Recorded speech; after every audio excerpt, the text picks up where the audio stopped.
Hello everyone, in continuation of VK Jaiswal video solution series आज हम level 3 के match the column series में question 1 to 4 discuss करेंगे। Let's start from question 1।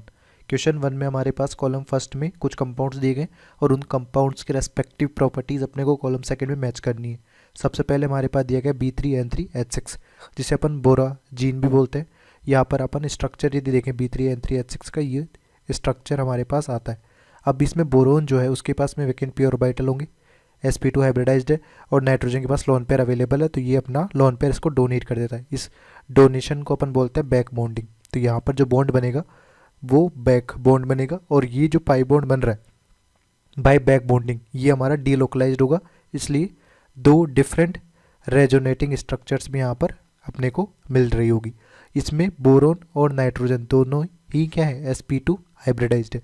sp2 hybridised होने की वजह से पूरा जो मॉलिक्यूल होगा ये हमारा क्या हो जाएगा, प्लेनर मॉलिक्यूल हो जाएगा। ठीक, तो यहाँ पर हमारे पास इस ऑप्शन में देखें तो ये प्लेनर मॉलिक्यूल है।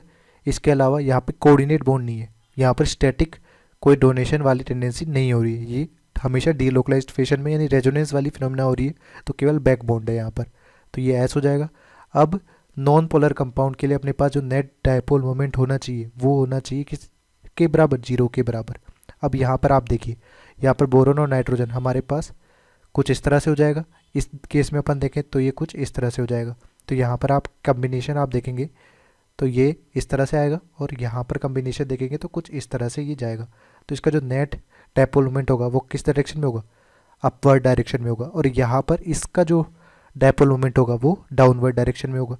तो यहाँ पर आप डाउनवर्ड डायरेक्शन में इस तरह से करेंगे तो नेट डायपोल मोमेंट ये दोनों जो है एक दूसरे से क्या हो जाएंगे, कैंसिल हो जाएंगे, और हमारे पास बोराजीन का जो नेट डायपोल मोमेंट होगा वो क्या होगा, 0 होगा। तो फर्स्ट ऑप्शन में हमारे पास क्या क्या आ जाएंगे, PSNT। इसी तरह से बी ऑप्शन देख लेते हैं, I3 माइनस। अब आयोडीन के ऊपर माइनस आ रहा है तो 7 वैलेंस इलेक्ट्रॉन होते थे, 8 हो जाएंगे। तो 8 में से 2 तो आयोडीन के साथ बॉन्ड बनाने में यूज़ हो गए और बाकी बचे 6 वो 3 लोन पेयर के फॉर्म में हमारे पास रह जाएंगे। तो इसका हाइब्रिडाइजेशन क्या होगा, sp3d हाइब्रिडाइजेशन हो जाएगा सेंट्रल एटम का। और ये जो ज्योमेट्री होगी ये हमारे पास क्या होगी, लोन पेयर्स को अपन ज्योमेट्री में लेंगे नहीं तो लीनियर शेप हो जाएगा। लीनियर शेप हमेशा ही हमारे पास क्या होता है, प्लेनर होता है।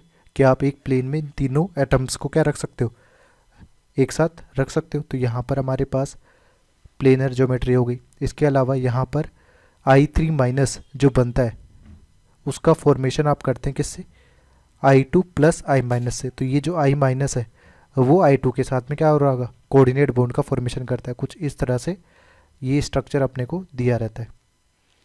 ठीक है, तो यहाँ पे कोऑर्डिनेट बॉन्ड भी होगा, बैक बॉन्ड यहाँ पे नहीं बनेगा, तो PR हो गया। इसके अलावा ये लीनियर शेप है तो नेट डायपोल मोमेंट भी हमारे पास क्या होगा, 0 होगा। तो ये TB ऑप्शन यहाँ पर मैच कर जाएगा। ठीक, इसी तरह से B2Cl4 सॉलिड स्टेट में यदि अपन देखें तो कैसा होगा। अब हमारे पास boron boron, chlorine chlorine chlorine chlorine. ठीक है, अब ये सॉलिड फॉर्म में होने की वजह से क्या है, यहाँ पर बैक बॉन्डिंग पॉसिबिलिटी हो सकती है कि ये अपना लोन पेयर इसको दे ले। तो यहाँ पर हमारे पास किस तरह की बैक बॉन्डिंग पॉसिबल हो पाएगी, काफ़ी 2p पाई 3p पाई ओवरलैपिंग यहाँ पर होगी, काफ़ी वीक बॉन्ड बनेगा। बट इसकी वजह से जो सारे एटम्स या सेंटर्स हैं वो हमारे sp2 हाइब्रिडाइज्ड हो जाएंगे। तो ये ज्योमेट्री जो हो जाएगी वो एक प्लेनर ज्योमेट्री हो जाएगी ड्यू टू बैक बॉन्ड, और बैक बॉन्ड बन रहा है तो S भी हो जाएगा।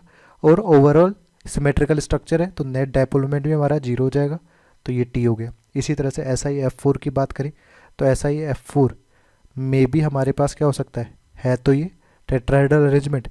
यहाँ पर आप बैक बॉन्डिंग का केस बना सकते हैं, सिलिकॉन के पास वैकेंट d ऑर्बिटल है, बट आफ्टर बैक बॉन्ड भी हमारे पास ये जो सिलिकॉन एटम होगा ये हाइब्रिडाइज्ड क्या रहेगा, sp3 हाइब्रिडाइज्ड ही रहेगा। यहाँ पे फ्लोरीन है, यहाँ पे फ्लोरीन है, यहाँ पे फ्लोरीन है, यहाँ पे फ्लोरीन है। तो आप इसे डॉट डॉट करके भी लिख दें तो हमारे पास यहाँ पर डेल प्लस और डेल माइनस हो गया। तब भी स्टेरिक नंबर इसका 4 ही है, तो sp3 हाइब्रिडाइज रहने की वजह से नॉन प्लेनर ज्योमेट्री हमारे पास होगी, नॉन प्लेनर हो गया। इसके अलावा यहाँ पर बैक बॉन्डिंग हो रही है तो ऐसा ऑप्शन हो जाएगा। इसके अलावा नेट डायपोल मोमेंट जो होगा, जैसे ये इस तरह से अपवर्ड होगा और इन तीनों का डाउनवर्ड होगा जो कि कैंसिल आउट हो जाएगा, तो नेट डायपोल मोमेंट हमारे पास 0 होगा, तो QST इससे मैच हो जाएगा। तो इस तरह अपन ने फर्स्ट क्वेश्चन कंप्लीट कर लिया है। नेक्स्ट है सेकंड, इसमें बोला गया है शेप दी गई है कॉलम फर्स्ट में और कॉलम सेकंड में हाइब्रिडाइजेशन दिया गया है। तो sp3 हाइब्रिडाइजेशन अपन देखें तो इसका बेसिक एग्जांपल अपन समझे, जैसे सारे के सारे ही अपन बॉन्ड्स ले लें तो टेट्राहेड्रल अरेंजमेंट हो जाता है। यदि अपन एक बॉन्ड को हटा दें तो हमारे पास क्या हो जाता है, पिरामिडल हो जाता है। अपन दो बॉन्ड हटा दें, दो ही बॉन्ड रखे सॉरी, तो यहाँ पर ये बैंड शेप या एंगुलर शेप हो जाएगा। तो ये लीनियर शेप कभी भी नहीं आएगा। तो यहाँ पर sp3 हाइब्रिडाइजेशन वाली शेप कौन कौन सी होती है, एंगुलर हो सकती है, यानी p हो गया। इस तरह से ही अपन sp3d2 की बात करते हैं। तो sp3d2 में हमारे पास कुछ इस तरह का अरेंजमेंट होगा। ये ऑक्टाहेड्रल है, ऑक्टाहेड्रल में भी हमारे पास कुछ इस तरह का अपन रखें, ये लोन पेयर, तो ये स्क्वायर प्लेनर हो जाएगा। तो यहाँ पर स्क्वायर प्लेनर वाला sp3d2 हो सकता है, ये q हो गया। ठीक, लीनियर शेप की अपन बात करें तो हमारे पास sp3d2 स्ट्रक्चर में लीनियर स्ट्रक्चर अपन बना सकते हैं क्या, तो इसमें अपन लीनियर शेप नहीं बना पाएंगे sp3d2 हाइब्रिडाइजेशन में। ठीक है, ट्राइगोनल प्लेनर भी हमारे पास अरेंजमेंट ये ऑब्टेन नहीं होगा। sp2 की बात करते हैं। अब sp2 में हमारे पास स्ट्रक्चर कैसा हो सकता है, एक तो अपन ट्राइगोनल प्लेनर SO3 स्ट्रक्चर यदि अपन बना लें तो ये ट्राइगोनल प्लेनर हो जाएगा। तो हमारे पास R तो यहाँ पे हो ही जाएगा। इसी में SO2 यदि अपन यूज़ करें एक लोन पेयर, तो ये हमारा एंगुलर शेप हो जाएगा, sp2 हाइब्रिडाइज्ड ही है। तो ये R हमारे पास किस में हो जाएगा, इसमें भी हो जाएगा। बट लीनियर ये भी नहीं हो सकता। sp3d की बात करें, अब sp3d में हमारे पास i3 माइनस यदि मैं स्ट्रक्चर बनाऊँ, i3 माइनस स्ट्रक्चर में जो शेप हो जाएगी वो हमारी क्या होगी, लीनियर होगी। ठीक, तो यहाँ पर हमारे पास S हो जाएगा। क्लियर। इसके अलावा हमारे पास यहाँ पर कौन सा हो सकता है, लीनियर शेप में, और किसी भी केस में हमारे पास लीनियर अरेंजमेंट नहीं आएगा। तो नेक्स्ट क्वेश्चन चलते हैं। नेक्स्ट क्वेश्चन थर्ड हमने को दिया गया कुछ मॉलिक्यूल्स है और उनके बारे में कुछ प्रॉपर्टीज़ है। पहला अपने पास SO3 दिया हुआ है, तो SO3 सल्फर के वैलेंस इलेक्ट्रॉन हमारे पास 6 है। सारे के सारे हमारे पास किस में यूज़ हो जाएंगे, ऑक्सीजन के साथ बॉन्ड बनाने में यूज़ हो जाएंगे। सिमिलरली बी हमारे पास BeCl2 है, ये कुछ इस तरह का स्ट्रक्चर हो जाएगा। CnH3 है, पिरामिडल शेप हो जाएगी। और डी हमारे पास NO2 माइनस है, NO2 माइनस, यहाँ पर डबल बॉन्ड हो, ये O माइनस, तो इसके साथ हमारे पास एक लोन पेयर रह जाएगा। ठीक, अब इन सब में देखें तो ये sp2 हाइब्रिडाइज्ड है, ये sp3 हाइब्रिडाइज्ड है, ये sp हाइब्रिडाइज्ड है BeCl2, ये sp3 हाइब्रिडाइज्ड है और ये भी sp2 हाइब्रिडाइज्ड है। ठीक है, तो अपने को बोला गया लार्जेस्ट बॉन्ड एंगल, तो बॉन्ड एंगल हमारे पास सबसे ज़्यादा sp हाइब्रिडाइज्ड का होता है, 180 के अराउंड होता है, फिर sp2, फिर sp3। ठीक, तो इस बेसिस पे अपन देखें कि हमारे पास लार्जेस्ट बॉन्ड एंगल किसका होगा, यहाँ पर ABCD के साथ में अपने को मैच कराना है। तो लार्जेस्ट बॉन्ड एंगल हमारे पास किसका होगा, BeCl2 का, यानी P ऑप्शन यहाँ पे हो जाएगा। फिर इसके बाद बोला गया लोएस्ट बॉन्ड एंगल, तो लोएस्ट बॉन्ड एंगल हमारे पास sp3 का होगा, sp3 हाइब्रिडाइज्ड हमारे पास NH3 है, तो यहाँ पर Q हो जाएगा। इसके बाद sp2 हाइब्रिडाइजेशन की बात कर रहे हैं, तो sp2 हाइब्रिडाइजेशन हमारे पास इसका भी है R, और NO2 माइनस का भी है। sp3 हाइब्रिडाइजेशन हमारे पास किसका दिया हुआ है, यहाँ पर S इसका दिया हुआ है। ठीक है, इसके अलावा हमारे पास कोई भी ऑप्शन मैच नहीं कर रहा है। ठीक है, दिया गया कॉलम फर्स्ट और कॉलम सेकंड का hypophosphoric acid, pyrophosphorous acid, boric acid और हाइपोफॉस्फोरस एसिड, इनके बारे में इन प्रॉपर्टीज़ को मैच करना है। तो अपन इनके पहले स्ट्रक्चर्स ड्रॉ कर लेते हैं। तो यहाँ पर हमारे पास देखिए H4P2O6 हाइपोफॉस्फोरिक एसिड है, पायरोफॉस्फोरिक एसिड H4P2O7 है, बोरिक एसिड H3BO3 है और हाइपोफॉस्फोरस एसिड H3PO2 है। तो हमारे पास कौन कौन से ऑप्शंस इससे मैच कर रहे हैं पहले देख लेते हैं। All hydrogens are ionisable in water, तो यहाँ पर सारे के सारे हाइड्रोजन्स आयोनाइजेबल है। बेसिसिटी जो है इसकी वो कितनी है, हमारे पास 4 है, तो हमारे पास P वाला ऑप्शन इसमें रहेगा। पायरोफॉस्फोरिक एसिड में भी हमारे पास ये रहेगा।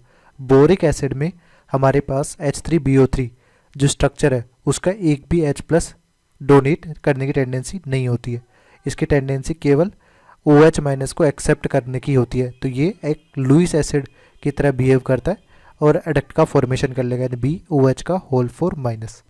ठीक है, तो ये हमारे पास केवल एक OH- को लेने की वजह से मोनोबेसिक होता है, H+ ये डोनेट नहीं करेगा। तो P ऑप्शन हमारे पास इस वाले केस में क्या नहीं होगा, ठीक है, कि all hydrogens are ionisable in water.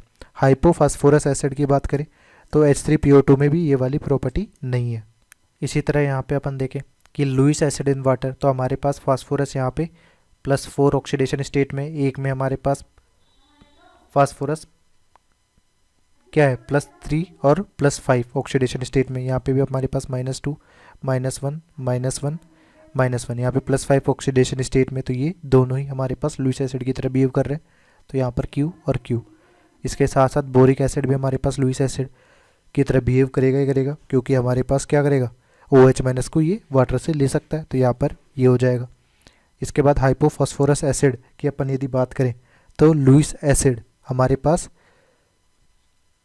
एक तो फास्फोरस के ऑक्सीडेशन स्टेट यहाँ पर भी -2 -1 +3 की तरह तो हो ही रही, तो लुईस एसिड इलेक्ट्रॉन पेयर को एक्सेप्ट करने की टेंडेंसी यहाँ पर भी हमारे पास अवेलेबल है, तो हाइपोफॉस्फोरस एसिड में भी Q आ जाएगा। अब मोनोबेसिक की बात करें तो इसकी बेसिसिटी 4 है, इसकी बेसिसिटी भी 4 है, तो ये मोनोबेसिक तो हो नहीं सकते, मोनोबेसिक केवल बोरिक एसिड है H3BO3। और हमारे पास हाइपोफॉस्फोरस एसिड ये हमारे पास मोनोबेसिक होगा, यानी एक H+ ये डोनेट कर रहा है H3PO2, तो ये भी हमारे पास मोनोबेसिक है। इसके बाद sp3 हाइब्रिडाइज सेंट्रल एटम की यदि अपन बात करते हैं तो हमारे पास फॉस्फोरस यहाँ पर sp3 हाइब्रिडाइज्ड है, तो ये भी S हो जाएगा। इसके बाद दूसरा अपन देखें तो यहाँ पर भी sp3 हाइब्रिडाइज्ड है। फिर बोरिक एसिड में यदि अपन बात करते हैं तो बोरिक एसिड में ये जो बोरोन है सेंट्रल एटम, ये sp2 हाइब्रिडाइज्ड है, तो यहाँ पर S नहीं होगा। इस फास्फोरस में अपन देखें तो sp3 हाइब्रिडाइज्ड हमारे पास वापस दिया हुआ है, तो ये भी इससे मैच कर जाएगा, ठीक है। हमारे पास बोरिक एसिड मोनोबेसिक क्यों है उसका एक्सप्लेनेशन अपन ने यहाँ पर दिया हुआ है।